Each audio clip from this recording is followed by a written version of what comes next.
जब मेरो परिवारलाई हाम्रो प्रेमको बारेमा थाहा भयो, सबैजना सक हुनुभयो। सबैको पहिलो प्रश्न एउटै थियो, ऊ पहाडी तिमी मधेसी, यो कसरी हुन सक्छ?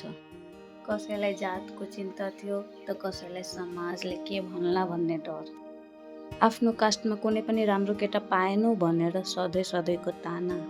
त्यो प्रश्नले त मलाई एकदमै चोट पुर्याउँथ्यो, किनभने मैले उहाँलाई कास्ट हेरेर होइन, उसको मन, उसको माया, उसको केयर, उसको रेस्पेक्ट हेरेर मैले उसलाई रोजेको थिएँ। घरमा त धेरै दिनसम्म टेन्सनको माहौल थियो।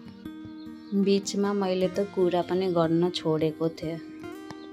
घरमा रुवाबासी, रिसाई, मिसअन्डरस्ट्यान्डिङ सबै कुरा भोगियो। यही बिचमा बाबा मम्मीको झगडा हुने, बच्चा बच्चीले जे भन्छ त्यही कुरा गर्ने हो र भनेर मम्मीलाई गाली गर्ने। अलि पछि त रिलेटिभ्सहरूले पनि थाहा पाउनु भएछ। त्यसपछि झन् ताण्डव सुरु भयो हाम्रो घरमा। अहिलेसम्म कसैले इन्टरकास्ट बिहे नगरेको घर परिवार हो हाम्रो।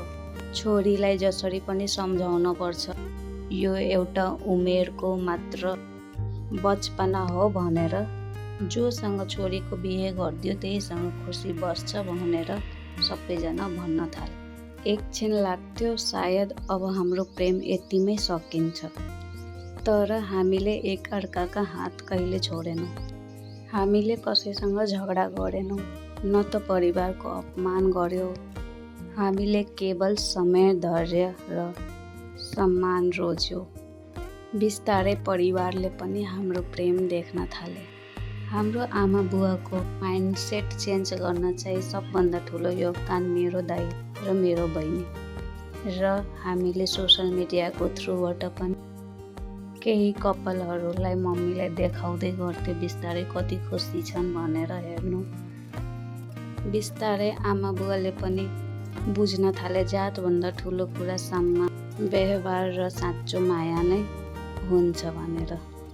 आज हामी श्रीमान श्रीमती हो, एउटा ह्याप्पी फ्यामिलीको रूपमा छन्। फर्केर हेर्दा ती कठिन दिनहरूले हामीलाई अझ बलियो बनाएका रहेछन्। यदि तपाईँहरू पनि अन्तर्जातीय प्रेममा हुनुहुन्छ भने आशा कहिले पनि नछोड्नुहोस्।